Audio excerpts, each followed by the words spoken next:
Hello and welcome to my channel secret trader. Bank Nifty की एक और daily analysis video में आप सब लोगों का स्वागत है। मैं वीडियो शुरू करूं उससे पहले मैं एक बार सीक्रेट ट्रेडर की जो जर्नी है जो हमने स्टार्ट करी है रिसेंटली, उसकी प्रोग्रेस के बारे में कुछ बात कर लेते हैं। देखिए, यहाँ पे मैं बहुत सारे वीडियोस डाल रहा हूँ इस चैनल के ऊपर, सीक्रेट ट्रेडर के ऊपर। आप उनको जाके देखिए, वो सारे बैंक निफ्टी एनालिसिस के भी हैं, मार्केट एनालिसिस के भी हैं। उसमें मैं एक बहुत अच्छी प्लेलिस्ट बना रहा हूँ जो कि सिर्फ और सिर्फ उन लोगों के लिए जो कि सीखना चाहते हैं। और मेरा मानना है कि जब तक आप सीखेंगे नहीं चार्ट्स के बारे में, टेक्निकल एनालिसिस के बारे में, तब तक आप कुछ भी कर लीजिए, आपको कोई भी बताता रहे, वो आपके लिए शॉर्ट लिव्ड होगा। आप उसको एक बार कर लेंगे, दो बार कर लेंगे, पर अल्टीमेटली आपको खुद ही सीखना पड़ेगा। तो आप जाके देखिए मेरे वीडियोस को। प्लेलिस्ट में मैं एक बहुत अच्छा चार्ट पैटर्न कोर्सेज का पूरा एक प्लेलिस्ट बना दिया है जो कि बिल्कुल फ्री है। अगर आप इस पर क्लिक करेंगे तो आपको इसमें मिलेगा कि बहुत सारे वीडियोस हैं जो कि मैं सारे पैटर्न्स के बारे में धीरे धीरे अपलोड करता जा रहा हूँ। ये अप्रोक्सीमेट मैंने 11-12 वीडियोस ऑलरेडी अपलोड कर दिए हैं, जिसमें मैं कैंडल स्टिक पैटर्न्स के बारे में बात कर रहा हूँ, चार्ट पैटर्न्स के बारे में बात कर रहा हूँ, और टेक्निकल एनालिसिस के बारे में बात कर रहा हूँ। तो आप जाके देखिए इनको, और आपको अच्छा लगता है तो आप मेरे चैनल को सब्सक्राइब कीजिए ज़्यादा से ज़्यादा मात्रा में, और वीडियोस को शेयर कीजिए अपने फ्रेंड्स के साथ भी, और लाइक भी कीजिएगा। ये सारे वीडियोस मैं आपके लिए फ्री ऑफ कॉस्ट डाल रहा हूँ जो कि लर्निंग वीडियोस हैं, और बहुत सिंपल लैंग्वेज में अगर आप जाके देखेंगे तो आपको समझ में आएगा कि इसमें आपको कोई भी ऐसा कुछ इंडिकेटर्स और बहुत हाई फाई लैंग्वेज यूज़ नहीं करी है मैंने। सिंपल हिंदी लैंग्वेज में यूज़ किया है। प्राइस एक्शन को फॉलो करते हुए आप कैसे ट्रेड कर सकते हैं, कैसे रीड कर सकते हैं लेवल्स को, वो सारी चीज़ें मैं आपके लिए बता रहा हूँ। तो आप जाके इनको देखिए और ज़्यादा से ज़्यादा सब्सक्राइब भी कीजिए मेरे चैनल को। मैं बहुत जल्दी लाइव भी शुरू करूँगा, मैं आपको बता देता हूँ। और मैंने व्हाट्सएप चैनल तो अपना ऑलरेडी बना दिया है, तो आप उसको फॉलो कर सकते हैं, जिसमें मैं इंट्राडे चार्ट एनालिसिस पोस्ट करता रहता हूँ बीच बीच में। तो चलिए शुरू करते हैं bank Nifty analysis. Bank Nifty analysis के लिए मैंने ये चार्ट लगा लिया है। पहले एक बार डेली चार्ट देख लेते हैं बैंक निफ्टी का, जो कि बहुत खूबसूरत चार्ट बन रहा है। मैं आपको काफ़ी वीडियोस से पीछे, अगर आप 3-4 वीडियोस मेरे देखेंगे, तो मैं बैंक निफ्टी पे रेगुलरली बुलिश हूँ। देखिए, मेरे बोलने से कुछ होता नहीं है। चार्ट पे जब आपको दिखते हैं ना ब्रेकआउट्स, तो आपको समझ में आ जाते हैं, अगर आपको थोड़ी सी भी टेक्निकल एनालिसिस आती है तो ये ब्रेकआउट जगह जगह पे दिखे, मैंने वो मार्क भी किए और आपको बताया भी। डेली चार्ट पे अभी भी स्ट्रॉन्ग दिख रहा है बैंक निफ्टी। यहाँ पे एक डोजी कैंडल बनी थी जो कि अनडिसाइसिव कैंडल होती है, बट उसके ऊपर की क्लोजिंग मिली है, गैप अप ओपन हुआ, बट थोड़ा सा नीचे आके बंद हुआ ओपनिंग लेवल से, बट फिर भी वो इस डोजी कैंडल के ऊपर जाके बंद हो गया है। तो अभी भी स्ट्रॉन्ग दिख रहा है बैंक निफ्टी। तो आप इसको बिल्कुल भी शॉर्ट करने की जरूरत ना करें, एटलीस्ट लॉन्ग टर्म के लिए। लॉन्ग टर्म से मेरा मतलब है 3-4 दिन के लिए, बीटीएसटी सॉर्ट ऑफ थिंग के लिए। इंट्राडे में तो आपके पास सारी अपॉर्चुनिटी आती है, जब आप उसको आप पुट लेके या कॉल लेके काम कर सकते हो, वो अलग चीज़ है। बट बीटीएसटी या 3-4 दिन के लिए या ऐसा कुछ करके आप इसको बिल्कुल भी कमजोर ना समझें।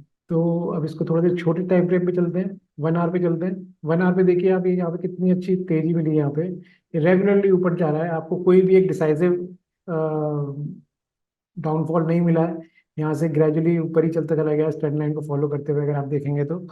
और अभी भी इस ट्रेंड लाइन के नीचे ये नहीं आ रहा है। अगर आप इसको यहाँ से ट्रेंड लाइन बनाने की कोशिश करेंगे, यहाँ पे अगर आप इन पॉइंट्स को ऐड करते हैं, तो ये आपको दिखेगा कि इसके ऊपर ही वो मूव कर रहा है। तो 1 आवर पे भी ये वीक नहीं दिख रहा है। अभी अब देखते हैं कि आज बैंक निफ्टी ने थोड़ा सा कैसे बिहेव किया। 15 मिनट के चार्ट पे देखते हैं, और फिर देखेंगे कि हम कल के लिए क्या स्ट्रेटेजी बना सकते हैं, क्योंकि कल एक्सपायरी भी है। राइट, तो आप सब लोग सोच रहे हो हीरो जीरो मूव मिलेंगे और बहुत कुछ होगा। तो उसके बारे में थोड़ी सी बात कर लेते हैं। आज बैंक निफ्टी ने जो ओपन किया, तो एक गैप अप ओपन किया और एक बड़ी सी रेड कैंडल बनाई। तो ये कल भी ऐसे ही हुआ था, यहाँ पे गैप अप ओपन हुआ था और एक रेड कैंडल बन गई थी, और उसके बाद ग्रेजुअली ऊपर किया गया मूव करके, और फिर थोड़ा सा यहाँ पे करेक्शन आया, और उसके बाद फिर वो बीच में जाके बंद हो गया। आज का भी आप मूव देखिए देखिए, यहाँ पे गैप अप ओपन हुआ, फिर वो ऊपर गया, फिर करेक्शन आया, और फिर थोड़ा सा ऊपर जाके बंद हो गया। तो सेम पैटर्न पे बना है। जो कल की मूव थी और आज की मूव थी, दोनों सेम ही है, ऑलमोस्ट सेम है, बस यहाँ पे थोड़ा सा बम्प ज्यादा बना है। तो अब इसमें आप देखेंगे यहाँ पे जो ट्रेडिंग अपॉर्चुनिटी मिली होगी, वो आपको दो जगह पे मिली होगी। अगर आप, मैं मान के चल रहा हूँ, अगर आप ऑप्शन बायर हैं तो एक तो आपको मिली होगी जब यहाँ पे आपने इस रिवर्सल को पकड़ा होगा, और सेकंड आपको मिली होगी यहाँ पे जब आपने इस लेवल को मार्क किया होगा, अगर आपको टेक्निकल एनालिसिस आती है तो। जब आपने इस पॉइंट को मार्क किया होगा, जैसे यहाँ पे इसको ब्रेक किया, तो यहाँ पे पुट का साइड का ट्रेड आपको मिल गया होगा, अगर आपको टेक्निकल एनालिसिस आती है, या आप वीडियोस देख रहे हैं मेरे भी, थोड़ा सा आपको नॉलेज हो गई होगी, या आप अपने आप से भी कर रहे होंगे तो भी। तो ये मूव था पूरा। एंड में आके थोड़ा सा कंसोलिडेट करके यहाँ पे बंद हुआ है फ्लैट करके। तो अभी अगर हम यहाँ पे हम कल के लिए स्ट्रैटेजी बनाने की कोशिश करें तो हम कैसे बना सकते हैं। तो हर बार की तरह पहले मार्क करेंगे हम कि नो ट्रेडिंग जोन कौन से हैं, क्योंकि मैं आपको जैसे बार बार बोलता हूँ अपने वीडियोस के अंदर, ट्रेडिंग करने से ज़्यादा ये इंपॉर्टेंट है कि आपको कब ट्रेडिंग नहीं करनी है। वो अगर आपने सीख लिया तो आपका 70-80% काम हो गया है। क्योंकि ट्रेडिंग कहाँ पे करनी है, कहाँ पे ब्रेकआउट हो रहे हैं, कहाँ पे ब्रेकडाउन हो रहे हैं, वो बहुत इजीली लोग पॉइंट आउट कर लेते हैं। चलिए 5 मिनट पे भी एक बार देख लेते हैं क्या चल रहा है, और कल के लिए हम क्या स्ट्रेटेजी बना सकते हैं थोड़ा सा चेक करते हैं। देखिए 5 मिनट में क्या हुआ है यहाँ पे, ये रेंज बैंक निफ्टी ने थोड़ी सी बनाई है बंद होते टाइम पे।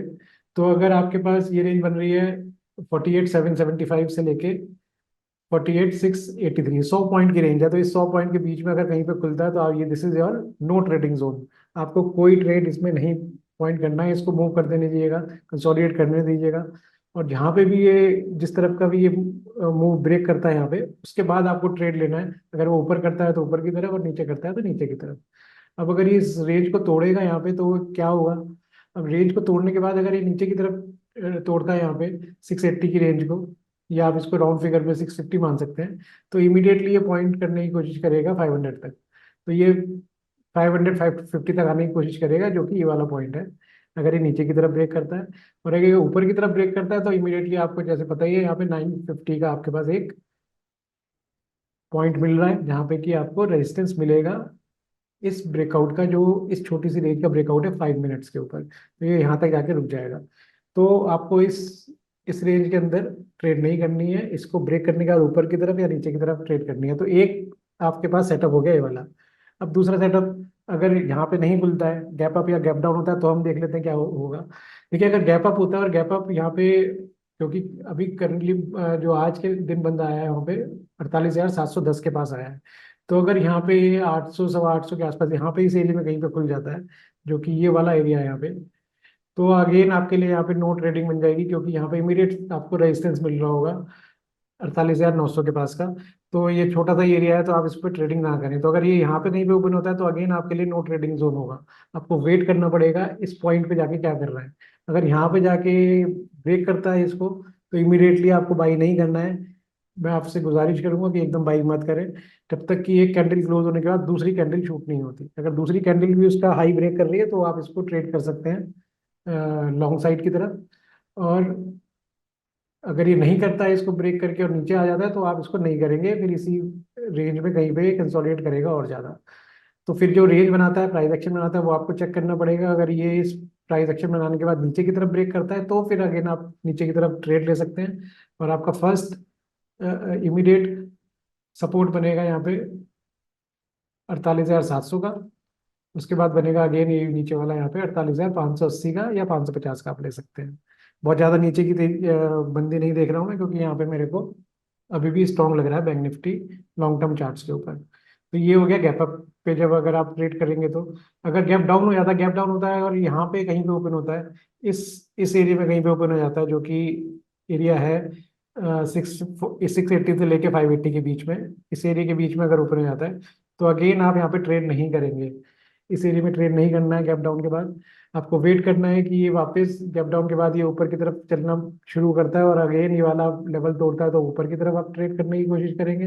और अगर ये नीचे की तरफ तोड़ता है तो आप थोड़ा सा यहाँ पे ट्रेड ले सकते हैं, क्योंकि एक्सपायरी है।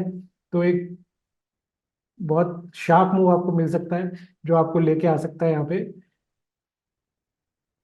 48,450 तक। तो ये 450 तक का लेवल आप यहाँ मार्क करके रख सकते हैं, अगर ये इस रेंज को नीचे की तरफ तोड़ने की कोशिश करता है, यहाँ पे प्राइस एक्शन बना के नीचे की तरफ तोड़ता है तो ये आपके लिए गैप अप का ट्रेड हो गया, गैप डाउन का ट्रेड हो गया। और मैंने बता दिया कि आपको सेम लेवल पे भी अगर खुलता है तो आपको क्या करना है। तो आप इस तरीके से यहाँ पे इसको ट्रेड कर सकते हैं। देखिए ये मैंने आपको लेवल्स बताए, और मैं कहीं पे भी नहीं कर, मैं ये नहीं बोल रहा हूँ कि आप इस पर ट्रेड करें ही करें। मैं आपको ये कह रहा हूँ कि आप इसको चेक कीजिए कि चार्ट मूव कैसे करते हैं, और इसको सीखने की कोशिश कीजिएगा। जैसे जैसे आप सीखेंगे वैसे वैसे आपको पता चलेगा।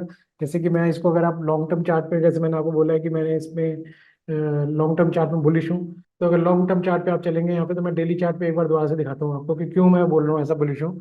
अगर मैं फिबोनाची लगाने की कोशिश करता हूँ यहाँ पे, तो जो इसका फर्स्ट रेजिस्टेंस आ रहा है वो 49,440 का आ रहा है, और उसके बाद 50,000 से ऊपर का आ रहा है। तो ये इस लेवल तक तो पहुंचने की कोशिश करेगा, ऐसा मैं मान के चल रहा हूँ, और ज़्यादा दूर नहीं है इससे।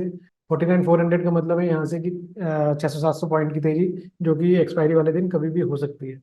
तो इस पॉइंट को आप मान के चलने की अल्टीमेट रेजिस्टेंस है कल की एक्सपायरी के लिए। ये यहाँ तक मूव कर सकता है, अगर कोई भी मूवमेंट आती है यहाँ पे तो शार्प मूवमेंट ऊपर की तरफ आ सकती है, अगर ये रेंजेस को तोड़ के ऊपर की तरफ निकलता है या आज के हाई को तोड़ के ऊपर की तरफ निकलता है तो। अच्छा, फिबोनाची जो मैंने लगाया था उसके लिए मैं आपको बता दूंगा, अगर आपको नहीं पता है फिबोनाची कैसे लगाते हैं या उसको कैसे यूज करते हैं तो आप मेरे को बताइए, मैं आपके लिए वो वीडियो बना के डाल दूंगा, और वो भी इस चार्ट पैटर्न एनालिसिस कोर्स में मैं फ्री ऑफ कॉस्ट डालूंगा। बट उसके लिए आप प्लीज इसको, मेरे चैनल को सब्सक्राइब कीजिए यार। बहुत कम सब्सक्राइबर्स हो रहे हैं, धीरे धीरे बढ़ रहे हैं, बहुत कम व्यूअर्स आते हैं, बहुत कम लाइक्स होते हैं, तो आप प्लीज़ उसको चेक कीजिए। अगर आपको कंटेंट पसंद आ रहा है तो आप प्लीज़ उसको सब्सक्राइब कीजिए मेरे चैनल को, और उसको वीडियो को शेयर भी कीजिए अपने फ्रेंड्स के साथ, और जिससे कि मैं जल्दी से जल्दी अपने लाइव सेशंस भी शुरू कर सकूं आपके लिए। चलिए, थैंक यू, और सेफ ट्रेड कीजिएगा, ज़्यादा ट्रेड मत कीजिएगा। कब ट्रेड नहीं करना है वो आपको पता होना चाहिए। सही है। Thank you, bye.